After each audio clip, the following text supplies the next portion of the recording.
Hey everyone, today I'm joined by Jared Morningstar. Jared is a friend of mine and a brilliant thinker, a frequent visitor to the Metamodern spirituality retreats, but also doing some fascinating work in the field of process studies. He's the communications director for the Center for Process Studies, also works with the Cobb Institute and has some roles with the Psychedelic Medicine Association. But Jared is, well, we'll talk about it in a minute, but you wrote this great essay for whatisemerging.com.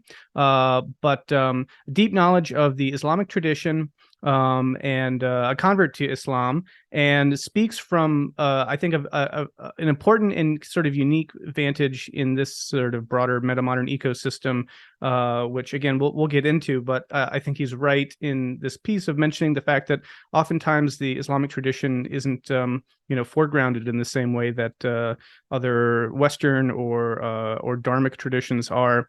And so, one, I would love to, at least in our little small change that we can instantiate here, is change that for this podcast and talk a little bit about that tradition and its relationship to metamodernism, and also get into topics related specifically on the roles of ritual and tradition. But without getting too much ahead of ourselves, Jared, thank you so much for joining me. Hello, hello. Good to be here. Thanks for having me on. Yeah, wanted to have you on for some time now. So good to be getting back into these podcasts after that little hiatus. Well, let's just dive in because there's a million ways into this, but I think the best one is this piece that you wrote, which published on What is Emerging, the kind of Emerge website. It's an essay called "Who Spilled Their Islam All Over My Metamodernism?" And again, it's sort of a unique take in the sense that, there aren't too many voices out there engaging, that I'm familiar with anyway, engaging with the Islamic tradition and metamodernism, as well as bringing kind of a process theology or philosophy standpoint to bear on that. So anyway, there's some points I want to get into here, but why don't you maybe just set it up a little bit for people who maybe haven't read the essay yet? Like, what is this piece doing? What did you want it to do? And yeah, talk a little bit about it. Yeah, so when layman approached me about writing something for Emerge, I thought, well, I can either write about metamodernism and Islam and look at it as an Islamic take on metamodernism or a metamodern take on Islam. And I chose more the former with this piece, trying to bring some Islamic wisdom, some hikmah, to use the Arabic term, into this metamodern discourse. There's a little bit of that second aspect in this too, of trying to have a little bit of a metamodern interpretation of Islam. But basically, my thesis here is that there's certain aspects of Islamic spirituality, piety, religiosity that foreground much more, say, concrete action, some very embodied forms of practice, meaning-making, ritual, these sorts of things, which may be a very useful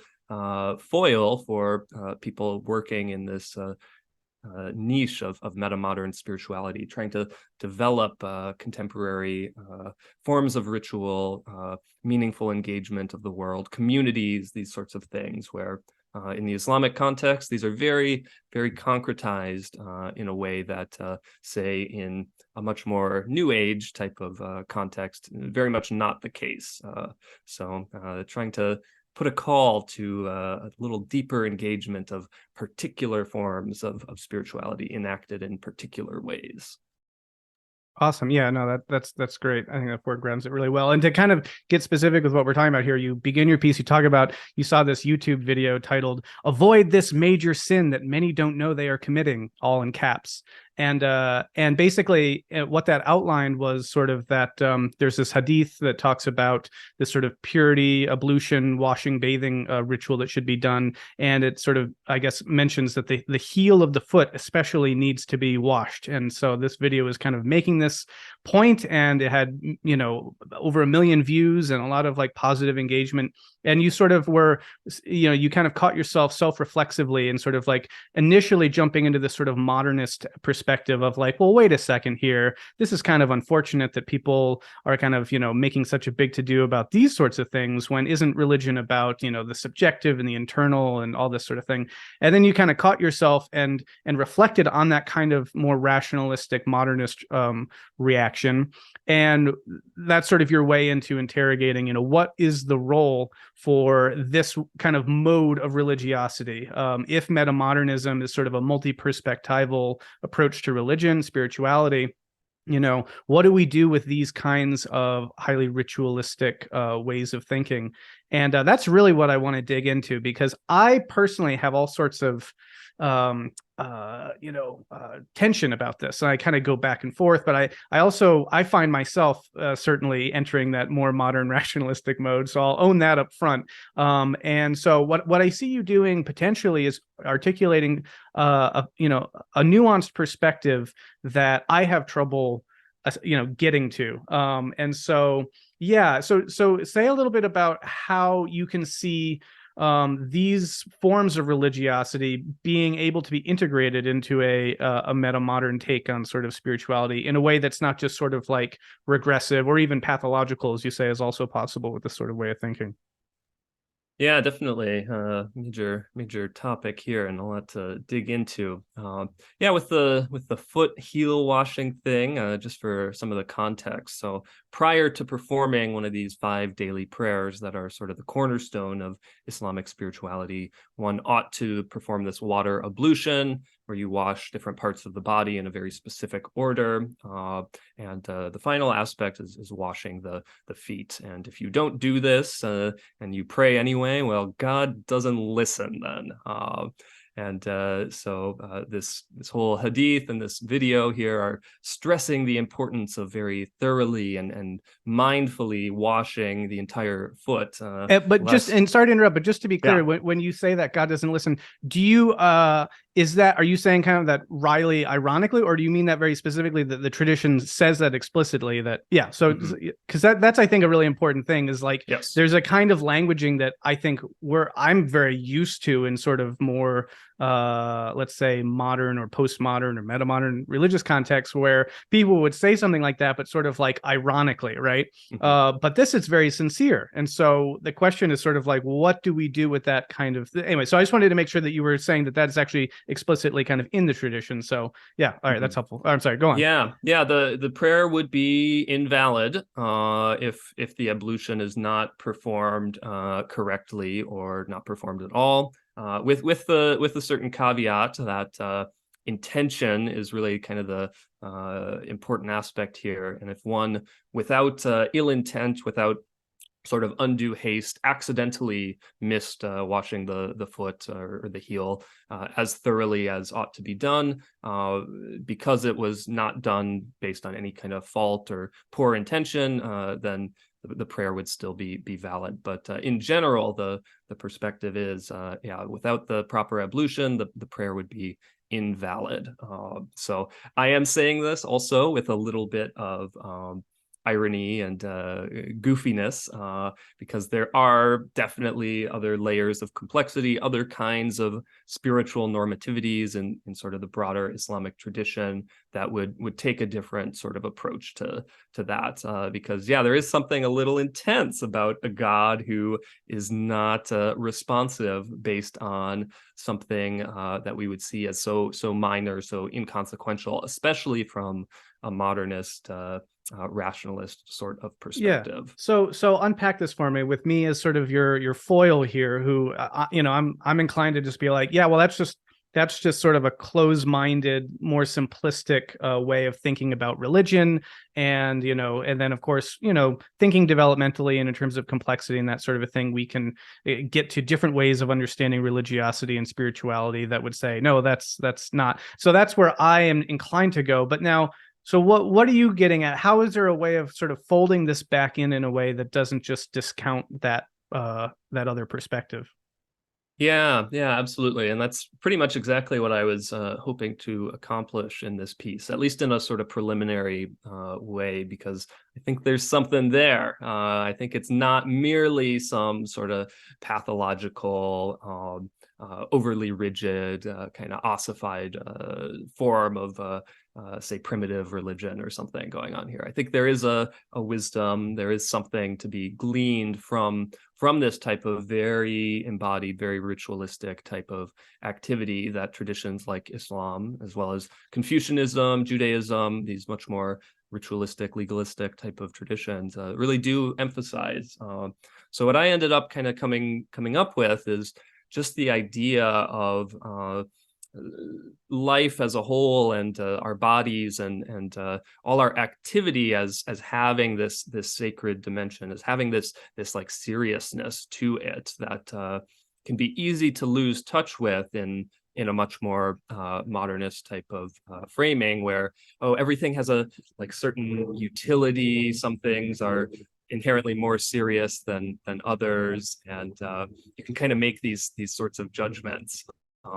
Whereas this type of intense, burdensome kind of ritualistic activity kind of switches that around, and you are sort of put under question, like can you live up to these demands? Can you really sort of prepare yourself for the intensity of this activity of prayer, where one comes before ultimacy and has this sort of deep embodied relationship with transcendence, with judgment, all these sorts of classic divine attributes that we associate with God in Abrahamic idioms. So I think there's something there, but I also don't want that aspect to lose touch with, say, the more modernist critique, that sort of discourse. I think we can perhaps and ought to hold both of these together in some sort of nuanced way. But I think, yeah, there's something to be gained from going deep and kind of really bracketing some of that rationalist critique for a time, and feeling the imposition, the intensity, the particularity of ritualistic demands like this. Now, and this is a difficult question. I guess it's based in interpretation, hermeneutics, and history and other things. But like, do you, what would you make of saying that this reading that you're suggesting is quote unquote original, and to what degree is this sort of like a later way that we can retroactively view and sort of salvage these sorts of things? Do you know what I mean? Because I think there's a lot of tendency to want to always presume that the sort of highest perspective is original. It goes back to the text. It goes back to the original revelation, and then et cetera, et cetera. And one of the things that I find really compelling about evolutionary forms of spirituality is that it sort of inverts that. It's sort of like, actually, there's like more openness to the forms of meaning that come through the text as time goes on, and new layers of interpretation are added and developed, and or certain things are abandoned entirely, et cetera, et cetera. So yeah, the question would be sort of like, do you think that what you're describing, that sensibility, is where this comes from? Or do you think that this is sort of like a way of salvaging these aspects of traditionalism from these other perspectives? I think it's a little bit of both. I think in terms of framing it kind of explicitly in these sort of epistemes of modernism, traditionalism, I do a little bit of sort of postmodern engagement of this topic as well. That's new in terms of, well, we didn't have that language 200 years ago or something, and these kind of different ways as kind of concretized frames for examining this topic. In terms of keeping the sort of intensity of that ritualistic demand, well, not sort of collapsing one's religiosity, spirituality, just to, say, rote activity. That's very typical in the history of Sufism, the sort of Islamic mystical traditions within, especially the Sunni majority branch.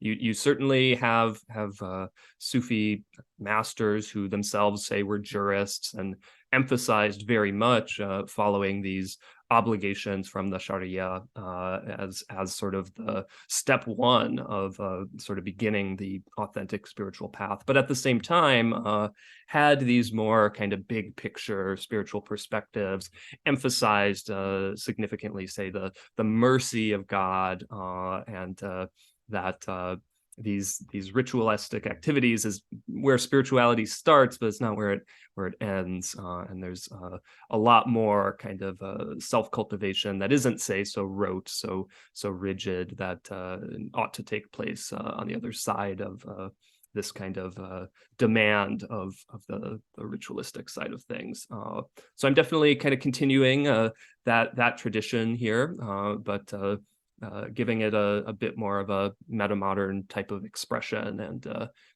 making that explicit in those terms, I think is something helpful for kind of both sides there, in terms of emphasizing the utility, the richness of this aspect of spirituality for us metamodern folks, but likewise giving some more robust frames of thinking about some of these topics to Muslims. Mm-hmm. Yeah, one of the things that comes up for me a lot on this topic is, and I want to foreground this, because before we go any further, I want to fend off any kind of maybe interpretations that people might be inclined to have based on what I've already just said so far, which is like, oh, Brennan must be this kind of fierce rationalist and, has no love for, religion or tradition or whatever.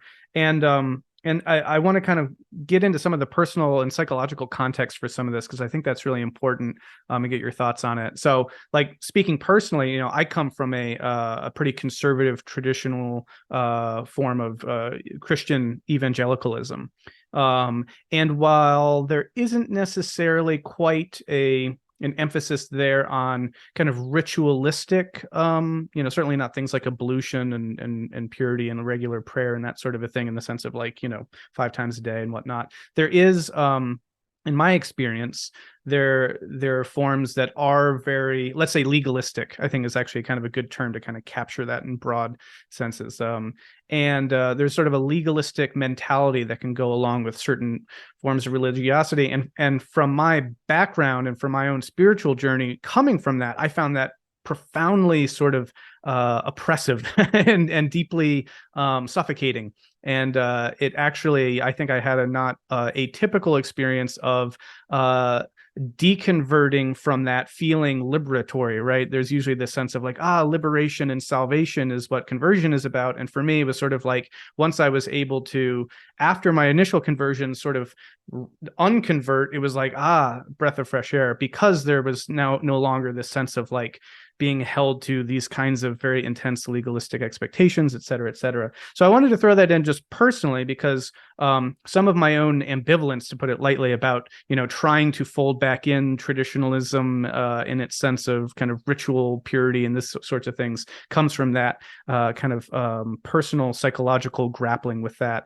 and the feeling of like, what I would say was like more reciprocal opening when I got out of that. And I wanted to, so I either invite you to talk about your own experiences of where you're coming from, and or to also speak to well, let's start there maybe, and then, because I also want to tie this back to kind of culture more broadly, and how people engage with tradition when they come from different kinds of backgrounds. But yeah, I'd be curious just if you'd say a little bit about, like, how you came to where you are at with these things.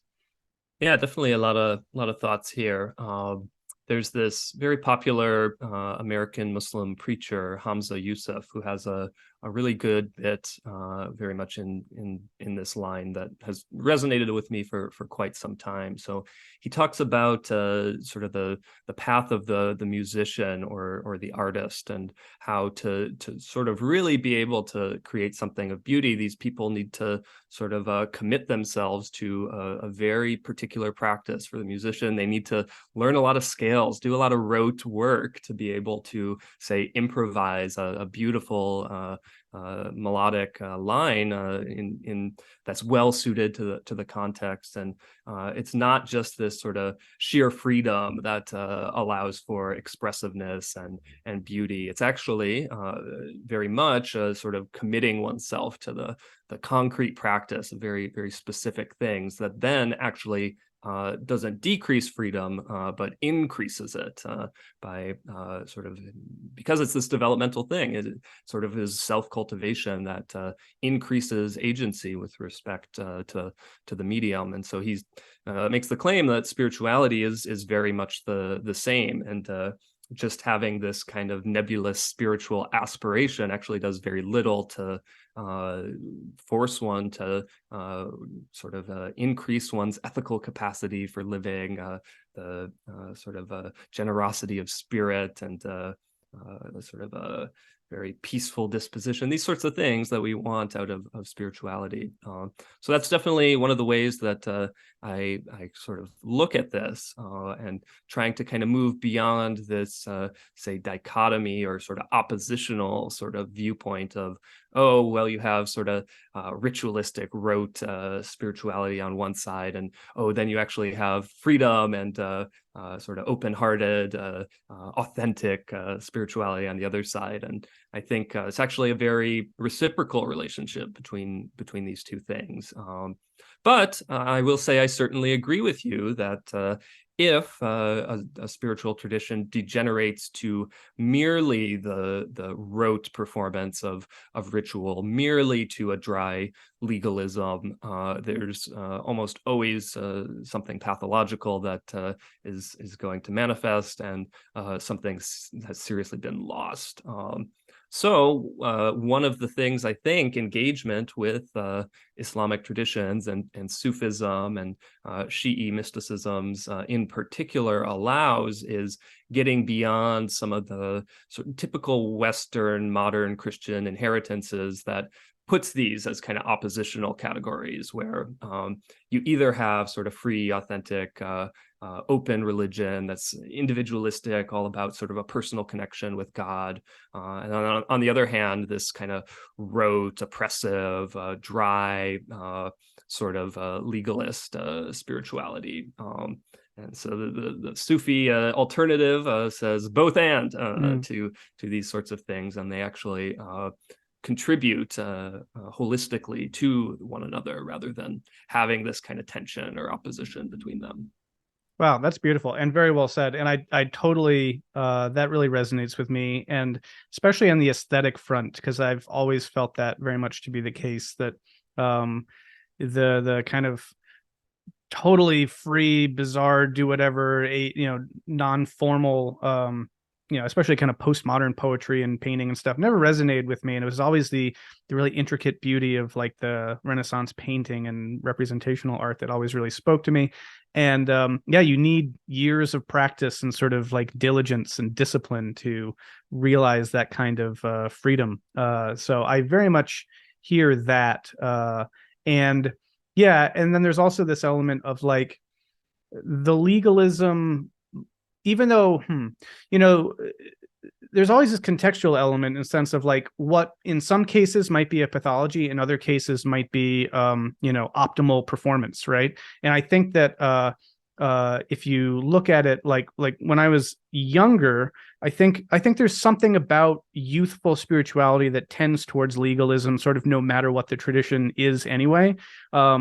Just as use my case, like legalism itself was very much a part of what the religion was ostensibly saying it was abandoning, and it was all about grace and freedom and everything. But there's an odd way in which grace and freedom can become legalistic, and I think that that's sort of unavoidable, and I think that there's something developmental that goes on in that, and so if you're 9, 10 years old, 11 years old, whatever, 14, that might even be just that phase that you need to go through in order to kind of do these scales to get to other levels of religiosity.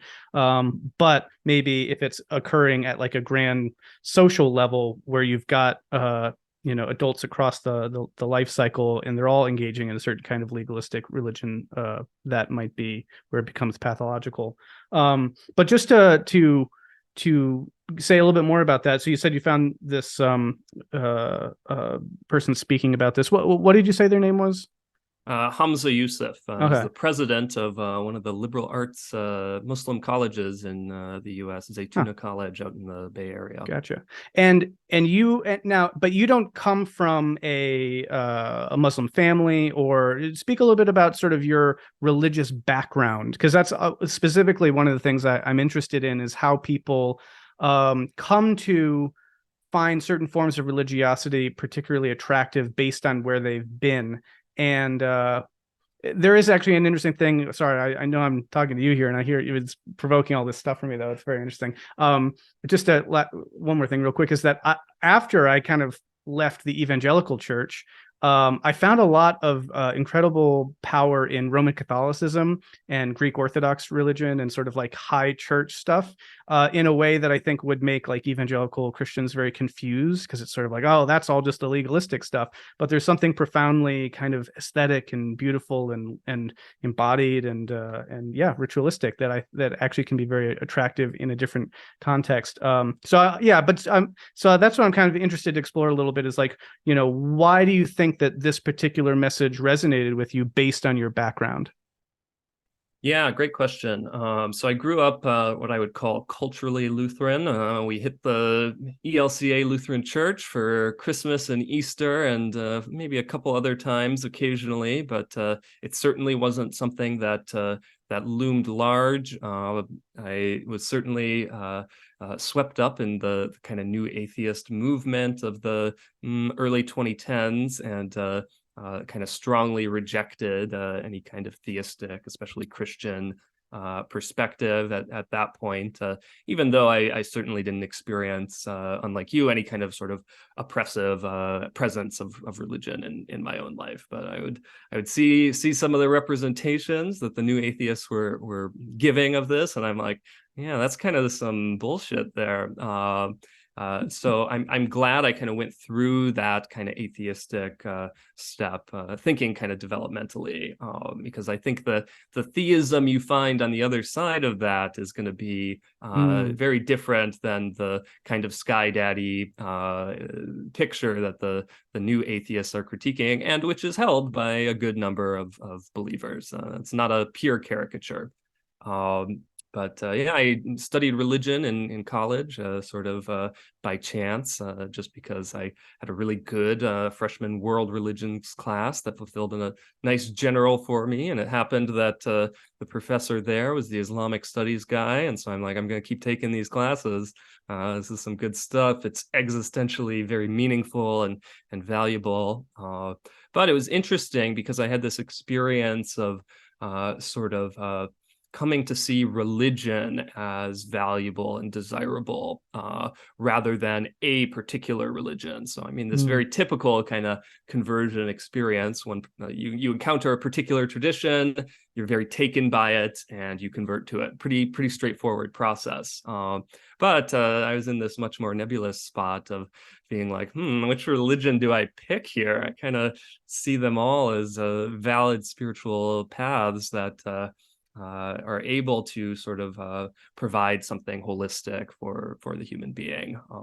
So it took a number of years for me to really sort of, with any kind of certainty or finality, settle into something. And I still can't fully articulate why Islam became my home base here. But I certainly have some thoughts.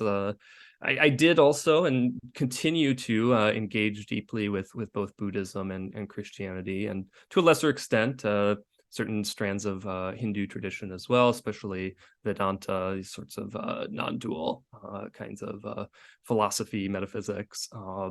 And so one of the aspects of Islam that I find very amenable to the kind of spirituality I want to cultivate is it really does feel like this very open receptacle, this kind of crucible in which I can throw all sorts of religious wisdom from disparate sources, and gives a kind of context or foundation for integrating those things into something particular while having the kind of openness that allows for successful integration. some of my more exclusivist co-religionists would not be very happy about the kind of picture of Islam I'm painting there, but I think you can pretty easily get that type of interpretation from the Quran itself, and certainly from various, say, traditions, again, within Sufism especially, that ended up being very cosmopolitan, integrated a lot of the, say, Greek philosophical material that Islamic civilization came in contact with. And then later, as well, as Islam moved into India, some of the more Hindu dharmic traditions as well. So there was a lot of playfulness, a lot of boundary pushing in especially the Sufi articulations of Islam. And so I see myself very much continuing that legacy and in how I'm approaching the tradition, and it sits well with me, at least. So. Yeah, it's very interesting. I like the way you talked about it. It almost sounds like picking an instrument. It's like, do I play the tuba or the violin or the cello? And they all have their own particular timbre, and they're all difficult to learn in their own way and have their own sort of pros and cons, as it were. But it's interesting too. So there's that metaphor, right, of whichever one you pick, then you've got to hit the practice room and run your scales the way you were talking about, right? So it's like in a sense there's sort of this radical openness up front, but then once you commit to something, you're sort of like you're in it. You're not going to be you've kind of given up on being the jack of all trades at that point, and that's where the kind of religious discipline that you're talking about probably comes in. Another metaphor that I heard from my mentor when I was at Yale, Christian Wyman, would talk about religion as a language, and he was a poet. So I guess that metaphor would come pretty naturally to him. But in terms of like grappling with the question of like why Christianity for him, especially when you live in a pluralistic society and you have all these options, like why?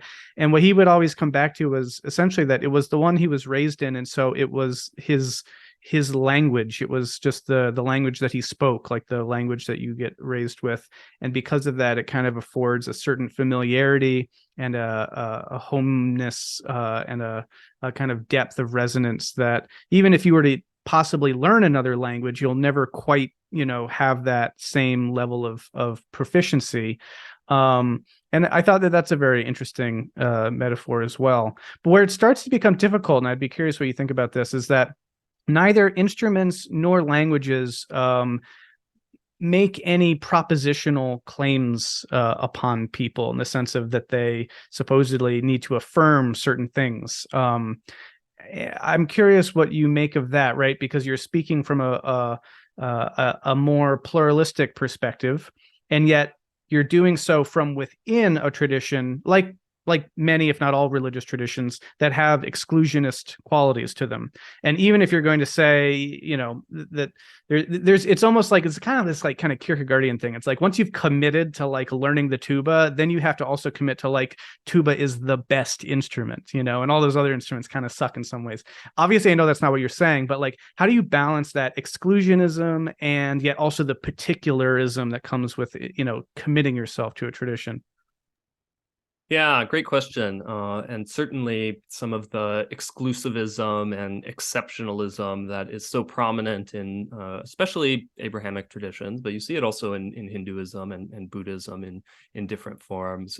That's one of my big gripes with religion as such, especially in our modern pluralistic, contemporary pluralistic society. So definitely something I am trying to pretty strongly push back against from the inside of tradition. Yeah, in terms of dogma, that's a very interesting question, because that's definitely an aspect to any tradition, but it does vary to the extent to which this is sort of a central aspect of the tradition. One of the things I appreciate about Islam is it is much more so a minimalist approach to dogma. I mean, to get in the door, you have exactly two propositions to affirm. You have there's no God but God, and Muhammad is the prophet of God, and oh, you're good to go. You're a Muslim now. So pretty easy sort of bar there in terms of foot in the door, at least.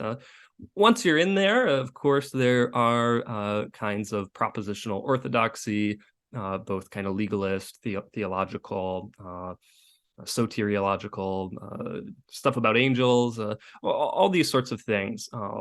But the other thing that's very nice about the Islamic tradition, at least classically, is typically these were things where there was a plurality of orthodox perspectives, and of course there was like significant debate and that got heated at times, but it was on the whole quite rare that you would see, say, attempted excommunication or the denouncing of authority at all between these different sort of camps. That was definitely the exception rather than the rule here, especially after the early period where you started to have these theological and legal schools really kind of consolidating into specific entities.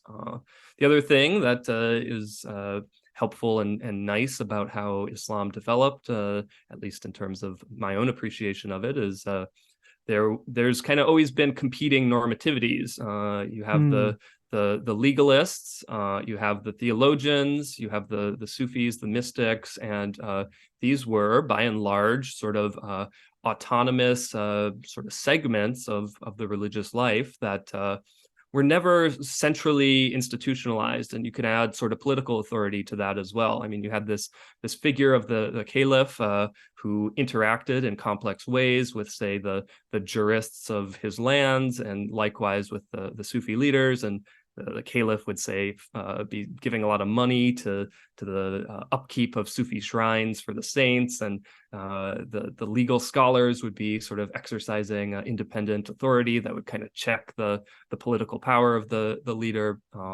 And none of this was ever, say, consolidated into a single institution, as is in the case of the sort of Catholic magisterium. So by kind of weaving in complex ways between these different normativities, it can be a helpful way to, say, diffuse some of the typically felt like ultimate authority of say, a theological dogma on a specific topic or something like that. So there's a little bit of my kind of claim to Islamic exceptionalism there, at least what I find particularly compelling about the tradition.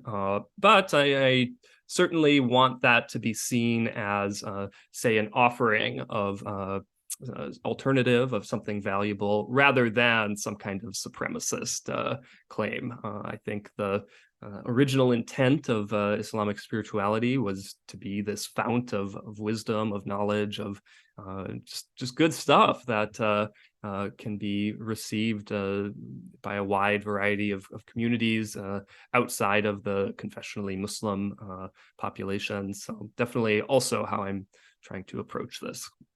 Yeah, I like the phrase competing normativities. That's once you, as you did, study religion in college, that's one of the major things that really comes home from kind of a pre-collegiate kind of engagement with the topic to a post-collegiate engagement, is sort of like, who's Islam or who's Christianity, and the notion that we can speak. I mean, it's kind of become cliche in these circles to say, well, it's not a monolith and all this stuff, right? And there's in every society, there are these complex interacting forces that are working with or counter each other and creating really complex dynamics that I think, especially like the further that you move away from those cultural zones, the less you see of it, and so the more susceptible you are to stereotypes and good or bad, I suppose, in some ways.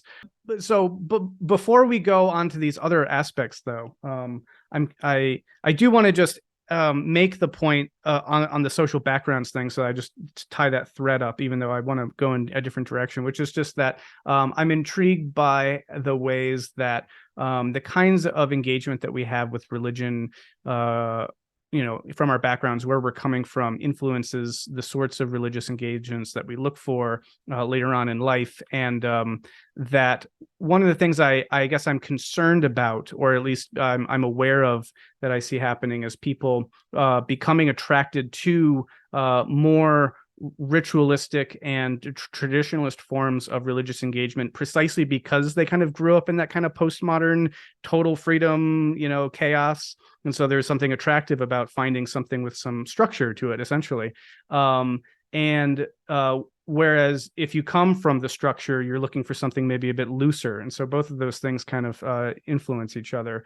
And I think that we need people speaking to both sides of that to be able to be sort of aware of, the potential pitfalls of either, because they, I think, need to be held in sort of a dynamic, generative tension.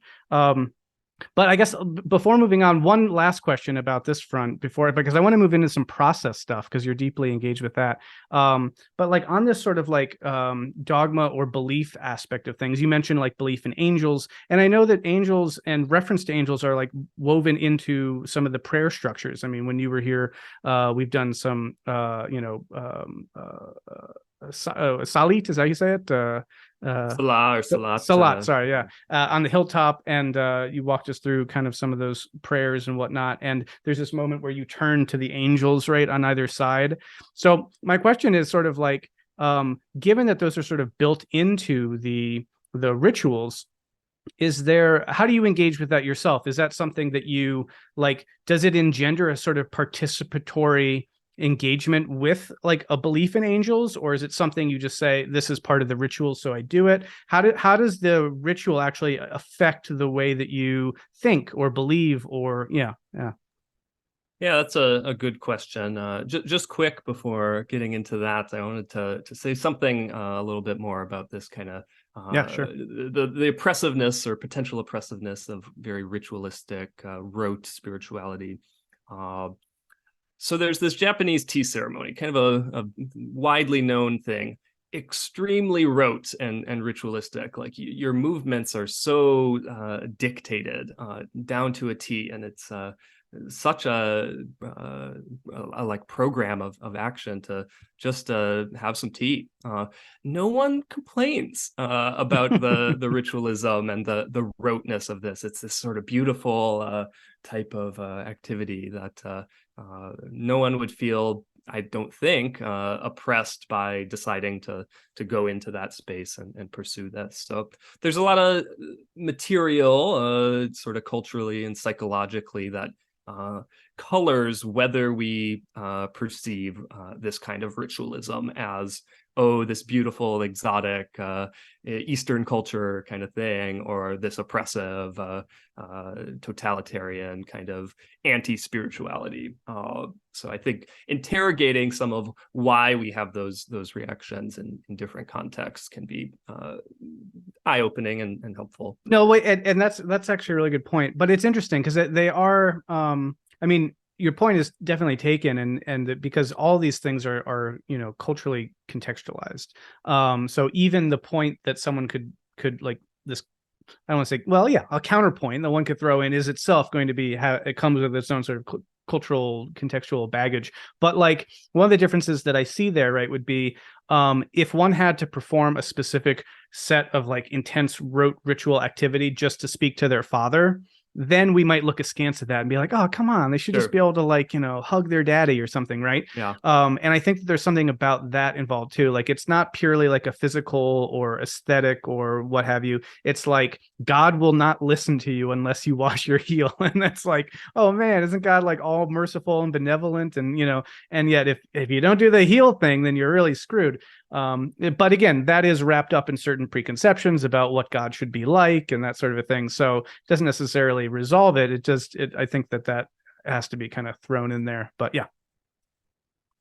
Yeah, absolutely. I mean, the context is key, and I think anyone. I mean, I'm sure there's some Japanese people who have sort of been kind of forced to do the tea ceremony and had the experience that, oh, this kind of sucks. So this is some bad rote ritualism, and so yeah, I think maintaining some emphasis on sort of autonomous engagement with these sorts of things, at least to me, is certainly important. I think it loses a lot of the kind of affect you'd hope that these sorts of things would be productive of if it's top down, kind of socially enforced, rather than seen as this sort of important, beautiful, etc. spiritual activity that one can engage in.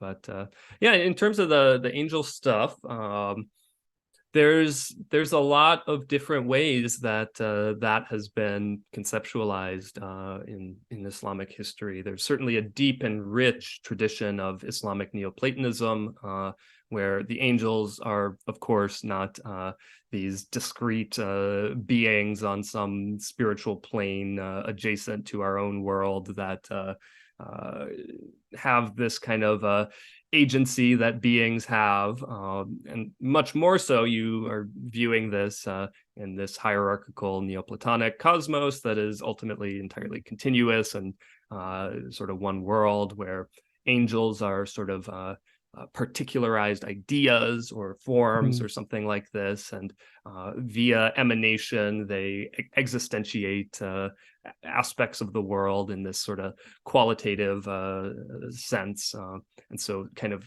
by mediating through these particularities of idea, but which themselves are not concretized or actualized, that's kind of the mode through which God emanates. So it's quite easy for me to tap into that sort of perspective and feel like I'm engaging with something that is sort of cosmologically dynamic and deep and rich, rather than just this kind of supernatural aspect.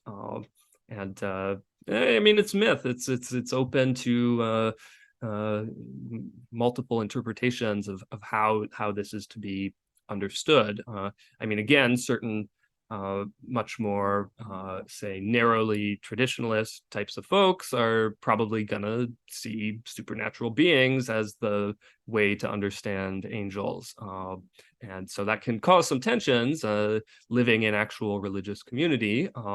But I think it can also be productive of having a shared language, a shared mythos of feeling like one is tapped into a more spiritualized, enchanted type of cosmos, which of course that has its shadow, but there's also some things that we as moderns and postmoderns may very well like to retrieve from those types of framings. So yeah, very interesting. And I mean, yeah, the Neoplatonic angle is super interesting too, because once I discovered Neoplatonism, I started getting really into angelic spirituality, and there's even a whole book. There's a great series, I think it's called Classics of Western Spirituality or something, and there's one just on angelic spirituality, but like Pseudo-Dionysius and all this stuff is like takes on a whole new meaning when you kind of approach it through that framework. And I'm glad you brought up the Neoplatonic element, because I assume there's something of a segue in that to this other thing, which is that, yeah, you're doing incredible work with process thought, and, you know, sort of process theology, process philosophy. I'd be curious to know how that plays into your conceptions of and sort of ritual engagement with Islam, and maybe to speak to some of the, I don't know what sort of work exists and who and the thought that has been produced on that front, because I'm sure it's fascinating. So yeah. Yeah, the intersection of Islam and process theology, process philosophy it's a small niche currently, but I'd say it's growing quite significantly right now, and I am to a certain extent involved in that. There's a couple different sort of strands of engagement going on here. I think probably the most significant is work that touches on this major South Asian Muslim philosopher, Muhammad Iqbal. His major work is the reconstruction of religious thought in Islam, but he's in fact more remembered as a poet than a philosopher, and he's also one of the sort of founding intellectuals of modern day Pakistan. So very multi-faceted figure. But in his philosophy, he was drawing significantly on Whitehead, Bergson, a lot of quantum science of the day, and sort of weaving that into a much more kind of process interpretation of Islam. There's certain aspects of his work that really don't speak to me and feel very dated. I think he's a poor ecological thinker. He's very sort of vitalistic, and sometimes you get the sense that in this kind of early industrial kind of context, in light of the development of the Western countries, he wants to dominate nature and have an Islamic philosophy that kind of is productive of this sort of hyper agentic Superman type persona that he sees as existing in some extent in Western nations.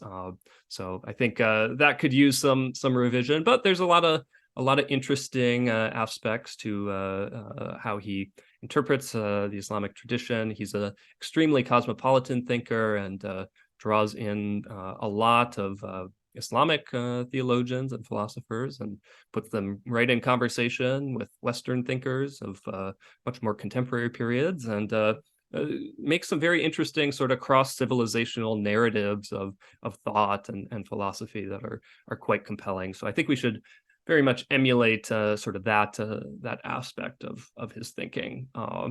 Beyond Iqbal studies, there's sort of growing progressive Islam theorization, and one of the major thinkers in that space is one of my colleagues, Adis Duderja, out in Australia.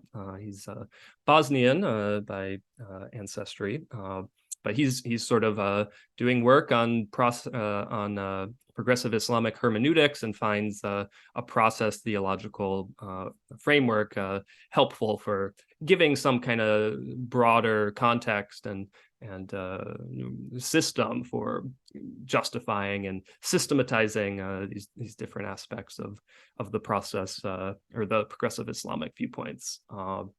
I'm doing a lot more work in sort of Sufism and Islamic mysticism, and trying to kind of plug that more Neoplatonic material into some process perspectives. And I know there's this one other strand that is perhaps least known. There's this particular school in Shi'i Islam called Sheikhism that is very process inflected, and there's been a little bit of research comparatively about Whitehead's process cosmology and the process cosmology you found in this particular school. So that's kind of the state of the field there. Yeah, interesting. Yeah, so many thoughts, questions. How would you relate Baha'i and that faith to, evolutionary spirituality, process thought in an Islamic heritage sort of way?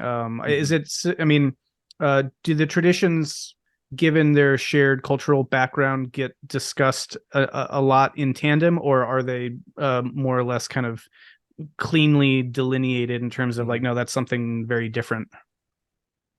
Iqbal speaks very positively of the Baha'i faith, and I believe that the Shaikhi school in Shi'ism is some of the sort of important foundation out of which then the Baha'i faith developed as sort of a more autonomous religious community outside of being just sort of a niche in Islam. Unfortunately, the very typical relation between Islam or Muslims and the Baha'i faith is extremely antagonistic, because basically there's this claim to prophecy, claim to revelation that the Baha'is have coming out of a somewhat Islamic context, and that is sort of prime heresy for Muslims. There's a very strong perspective that the Quran is the final revelation, Muhammad is the seal of the prophets. So any sort of additional religious knowledge, wisdom is going to sort of come as within that context, rather than something that supersedes it. That's so interesting. I mean, doesn't that kind of pose some inherent limitations for further process takes in an Islamic context? I mean, like I'm, there. I forget which church it is. I don't even think it's a mainline Protestant church, but I don't think it's even the Universalist. But their kind of tagline is, God is still speaking, and there's kind of this notion that things are kind of still progressively unfolding in some way or another. But yeah, how do you process theology in a tradition that basically says, nope, it was all done, in the 7th century? Right. Yeah, great question. I think some of Iqbal's interpretations of this are actually very, very helpful in holding these dogmas, these doctrines, in a much more positive light. Basically, his take, or at least my reading of his take, is that thank God we got rid of revelation and prophecy. It'd be quite the chaotic societal situation if there was all these people claiming special religious knowledge all the Yeah, time. that's true, I guess. So it can be incredibly disruptive. I mean, most of the people who come out claiming prophecy are charlatans and pathological cultists. I mean, it is something that you want to be very, very careful with. Yeah. And I mean, his other sort of aspect to this take is that by kind of closing those doors, it allowed for sort of equalizing or leveling of authority and a blooming of rationality. So it's not about any kind of claim to special spiritual knowledge or insight anymore. It's about making good arguments and justifying authority, which can be done by anyone. You don't need to have some special station. So I think there's something very good in this doctrine, even as I often do have your very similar reaction of like, well, I want the wisdom to keep flowing from God to the world. It's interesting. Sorry, go on. You do very much have that perspective, in especially Sufi, and even more so in Shi'i contexts, which is certainly why I think the Baha'i faith would develop out of a Shi'i context much more so. But you certainly have access. You certainly have ability of imaginal, creative interpretation of say natural theology. These sorts of things. So. It's definitely not that there is some kind of deism or something that has been ushered in following the Quran, where there's no engagement. There just is no longer this specific sort of universalized sort of authoritative revelation type of situation that's happening anymore. It doesn't mean that we can't still have spiritual experiences and have those productive of say unique knowledge, but then of course those are going to be read in the context of the Quran, of the life of the Prophet, of the normativities of Islamic theology and legalism, these sorts of things. Yeah, no, yeah, that's interesting. It like there's always this thing too that happens where, I mean, I think actually the Neoplatonic tradition is a great example, because Plotinus never says, hey, I'm inventing a religion, folks. He says, and Plato says, and it's like, oh, and then we get all this emanation theology and theurgy and everything, right? And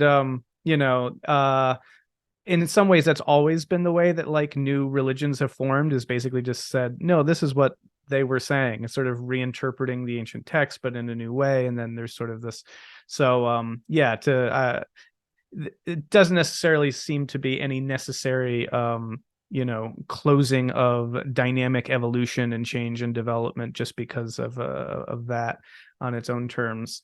I mean, so one of the questions that comes up for me too is like, so especially after 9/11 and all the talk of culture clashes and civilizational clashes and all this stuff, there was a lot of discussion around like modernity and its relationship to Islam. And I guess there was some discussion, interesting things in postmodernity in Islam. Like, for example, I read this book in college called, it's by Saba Mahmoud, and I don't remember the title's escaping me, but it was all about the veil, and it was about kind of just presuming that this is, oppressive patriarchy is too simplistic and there's agency here and all this stuff. But But metamodernity in Islam is an interesting kind of relationship to discuss. And I'm kind of, yeah, just be curious to know like what you think that looks like. Is a metamodern Islam, is it necessarily like a process theology Islam? Is it, what does that mean? What does that phrase kind of conjure for you, metamodern Islam? Yeah, I think it'd be helpful to kind of first sketch some Islamic modernism and Islamic postmodernism to give some context here. So, Islamic modernism is certainly an existing movement with that label explicitly, and sometimes Iqbal is thrown in there as one of that camp, but ultimately his thought is a bit more dynamic and complex to be easily labeled with that term. But yeah, there were major Muslim reformers in Egypt, in South Asia, really kind of across the Muslim world that in the 19th and 20th century, kind of amidst the experience of colonialism and sort of early globalization, are like, oh man, look at what these Western countries are doing, what they're capable of. They have like modernized and sort of achieved some kind of post supernatural type of perspective that seems very powerful and productive culturally and civilizationally. So you have a whole sort of array of thinkers that are trying to explicitly modernize Islam. If you go and read these thinkers today, they do not come off great. They come off as very kind of Eurocentric, as very sort of naively buying into industrialization that is now the cause of ecological collapse and sort of some of the. Actually, there's a very interesting story I once heard. I can't verify if it's accurate or not, but I think the sentiment is reflective of some of the problems here. So there's some existing Muslim madrasa or university that was had both male and female students. It was education for anyone, regardless of gender. And then in the sort of colonial experience and wanting to emulate Europe, they kicked out all the female students because that was what was going on in the European context at the time, and made it a men's only institution. It's like, you messed up. You had what was good already, and trying to emulate this supposedly superior culture actually was very bad in this case. So there's a lot of problems that we could sort of very easily point to in the Islamic modernists. They were perhaps too heavy-handedly rationalist. They wanted to break very significantly from the traditions. They often dismissed Sufism, Islamic mystical practices, wholesale or pretty significantly, and saw it as sort of disconnected from the world and real problems, and overly ascetic. Iqbal has some of those critiques as well. Sounds like all the problems of modernists in general, basically. Yeah, absolutely. It is a naive modernism trying to overlay Western Eurocentric modernity on Islamic contexts with some kind of disastrous results at times. There was some good that happened as well, but it doesn't speak to very many nowadays, I think. Islamic postmodernism, very much less of a clearly articulated camp. But I think you see this nowadays in especially activism and certain Islamic studies departments in universities, where various kinds of critical theory and these sorts of material are used to analyze Islam or brought into conversation with Islam. And so you have, again, it's very much some of the issues of the day, very queer affirming, very activist kind of oriented sorts of understandings of Islam, much more sort of contextualist interpretations of the Islamic tradition and its material, a lot of use of historicism and historical critical methods to kind of present lost or minority opinions in Islamic history about things like women's rights, queer issues, and these sorts of things.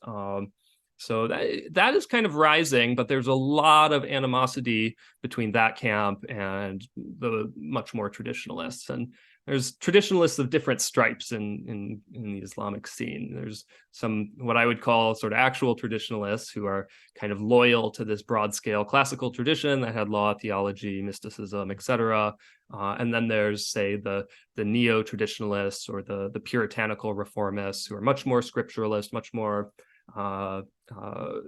heavy-handedly legalistic, but often reject the actual schools of law as authoritative. They want to just go back to the Quran and the example of the Prophet as sort of plainly speaking all you need to know about I the find religion. that so fascinating though too, because that was something I wanted to get to by mentioning the whole post 9/11 context for the discussions of Islam and modernity, because a lot of that conversation was sort of like framing it as this fundamentalism that had incredible parallels to Christian fundamentalism in the West, basically, which is sort of like claiming to be traditional, but actually it's its own reactive form against modernism. And it's fascinating to me that those manifest so similarly, because like in the Christian fundamentalist context, it's kind of back to this, the text, the scripture is everything. And in some ways that represents a kind of very, I mean, in the Christian tradition, right, that really only begins to emerge with the Protestant Reformation. And obviously, different tradition. Islam doesn't have a, Protestant Reformation, but the fact that there's a similar impulse to like go back to just the scripture and only use that, I guess, I don't know, in a weird way, maybe the question to ask there is like, does Islamic fundamentalism, does it just have the same dynamics as Christian fundamentalism, and so they manifest similarly? Or is there even a sense in which, are there any historical linkages between like Islamic fundamentalist movements taking a cue from some, Christian fundamentalist movements or anti-modernist movements in some way? Yeah, great question. I'll go in a little bit to the sort of historical genealogy of these things. One kind of important point is that the Protestant Reformation that kind of eventually led to very fundamentalist, textualist type of focus on religion, it was very sort of authentic. It kind of emerged very naturally in history, in sort of these reactive dynamics between the heavy-handedness of Catholicism in a medieval period and such. The case is not so straightforward with regards to Islam for first a colonialist reason, and then second sort of a capitalist economic reason. So basically, the major genealogical touchstone for Islamic fundamentalism or this puritanical reformist sensibility is this character Muhammad ibn Abdul Wahhab in Saudi Arabia, or what's now Saudi Arabia, in the Arabian Peninsula a while back. And he was basically a violent fanatic who was going around saying that all the other Muslims were sort of heretics, and we needed to sort of return back to the sources of the religion and get fresh inspiration there, because the Muslims nowadays have kind of lost touch with the original call of the Quran and the Prophet. He ended up kind of allying with the House of Saud in Saudi Arabia, who then allied with the British colonialists to kind of consolidate power. And this alliance between these Wahhabis and the House of Saud exists to this day. And all those petrodollars that that government has amassed have been used to fund that perspective globally. So there's been a lot of sort of artificial dissemination of that form of Islam globally using that capital.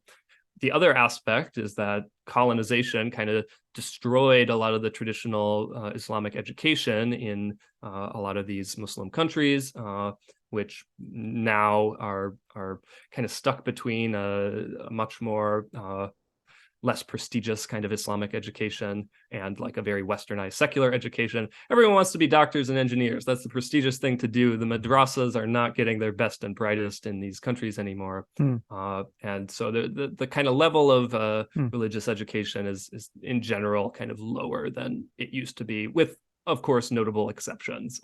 So it's kind of ripe context for the petrodollars used to spread this perspective of a very simple, very straightforward form of religion to be very effective.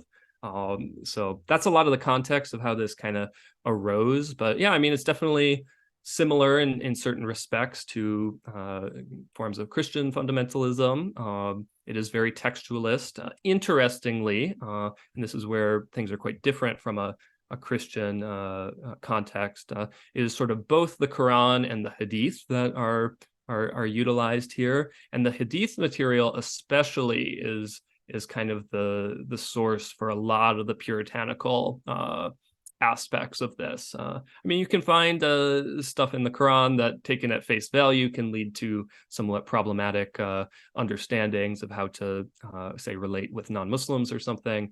But there's much more in the Hadith corpus that can be kind of problematic. And in fact, some of the kind of anti-fundamentalist type of perspectives that have kind of popped up in reaction are kind of Hadith rejecting perspectives, saying that, oh, this material is historically bunk, we can't rely on it, we need to go just back to the Quran. So you actually have a different anti-fundamentalist textualism that sort of goes back to just the Quran. So there's some differences. Yeah, and for the record too, the implication is not in any way, like, oh, something must be based on this Western tradition or something. But I actually, it's sort of the opposite, is that I find Protestant textualism weird. As if you study religion, you're like, actually, this is a very unique and kind of odd way of approaching religion, and a kind of historically bounded one. And it became, so the fact that those similarities exist is almost like it begs some kind of cultural diffusion or some kind of, some other kind of structural explanation, which is interesting to me. We're running out of time, but there's so many interesting questions that I could ask, and you have such a command on this material. The direction, I guess, to kind of start to close up that I would ask is, well, one, I do want to kind of put a bow on that idea of like a metamodern Islam, which you did a nice job talking about modern Islam and postmodern Islam. I'd just like to hear a little bit more about that.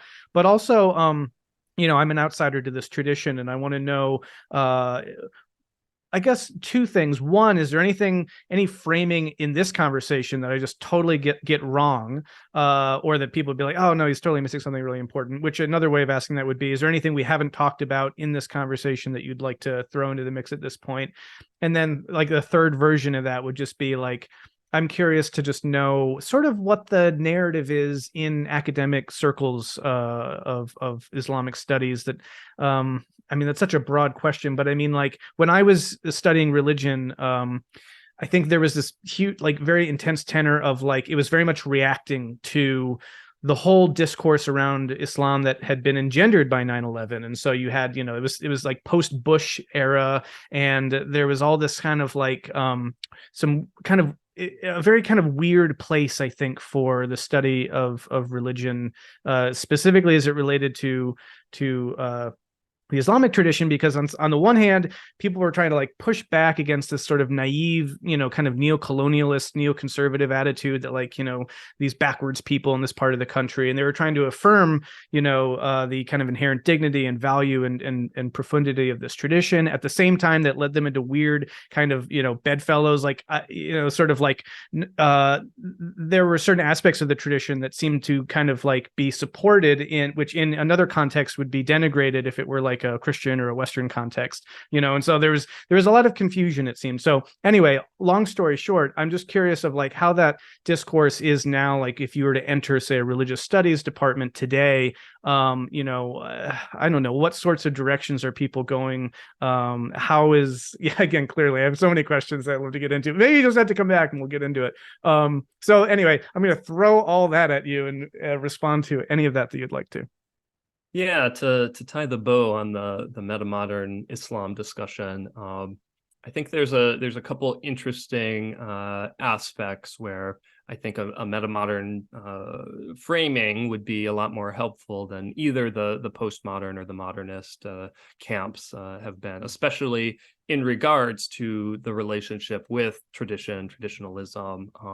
So where I see the metamodern perspective influenced by a process perspective for me, as kind of going, is being very loyal to the tradition in certain respects, or rather the expansive tradition, or the Islamic context in full, rather than kind of smaller, kind of specific lineages, sects, what have you.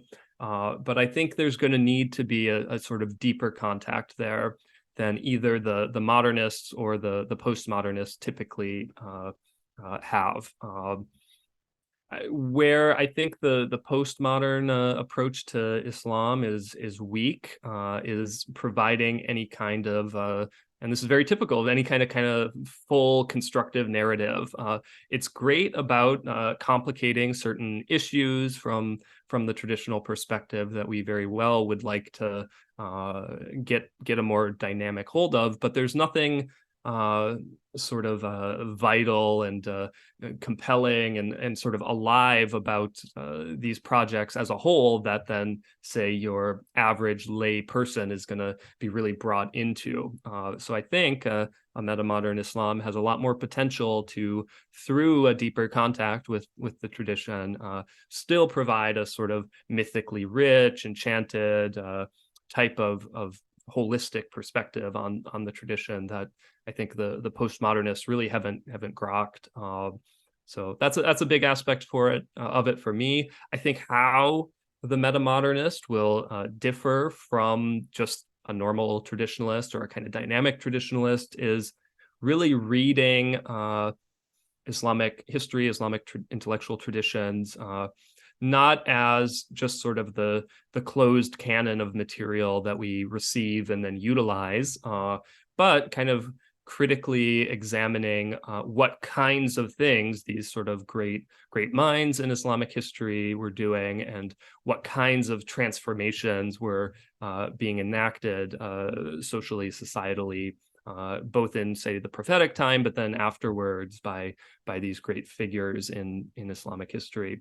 And so then trying to recreate and reproduce like what kinds of things these people were doing, rather than just re-articulating their exact thought, even as we will certainly go back to these sources. They're incredibly rich, and there's so much you can do just by having a deep engagement with a wide variety of Islamic thinkers. So that's going to be part of it, but then not having the door closed on, say, creative, generative Islamic theologies, metaphysics, legal theories, that I mean, that's certainly what the folks in the past were doing. They weren't just trying to reproduce the thought of their forefathers and predecessors in that regard. They were doing creative, original work, and so that ought to be what we do now as well. Mm-hmm.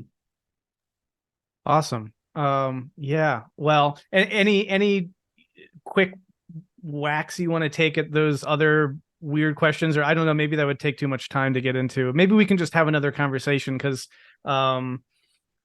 because you're clearly a wellspring of information and insight on all sorts of things, but you're just, your passion and knowledge of the tradition is really great and inspiring. And I hope that you and also audience members will be gracious towards me as I ask these questions. And I'm trying my I want to be inquisitive, critical, and also respectful, and I hope that comes across. And so I guess I'll just say that. So anyway, apologies, and I have a lot more to learn about this, and I appreciate you helping me with that. I'd love to talk more about this topic. Any other final thoughts to tie this up, or anything you want to point people to? I'll have a link to your essay, but any other work that you're doing, or the process places that you're working with, or anything else you want to just direct people to? Yeah, I think we can definitely have a follow-up chat more about, say, the state of the field of Islamic studies and, say, Islamic intellectual work generally, because there's certainly non-Western sort of intellectual institutions of Islamic learning that are doing things as well. And so these are interesting topics to kind of get into, but not something that's easily fit in a sort of wrap up sound bit. So let us voyage on. I think your questions were well articulated and did not include undue assumptions or wrong-headed perspectives that need unpacking. I think this was a good go at Awesome. approaching this topic authentically and with some helpful inroads. So awesome. I'm online. You can find me on honestly, Facebook is probably where I'm most active. Funnily enough, so you can search for me, Jared Morningstar. There's only a couple other Jared Morningstars, so it's pretty easy to find find me. And I got writing on Medium. I got some stuff on YouTube. That's kind of where my content lives. And check out what we're doing at the Center for Process Studies, ctr4process.org with the number 4. We got some exciting conferences coming up. One on Alfred North Whitehead and Pierre Teilhard de Chardin coming up next month in September at Villanova in Pennsylvania. Online and in-person options there, and doing a lot of sort of online events, open to the public, free kind of stuff as well. So would love to have anyone along for those sorts of things. Jared Morningstar, thank you so much. Till next time. Thanks, my friend. Take care.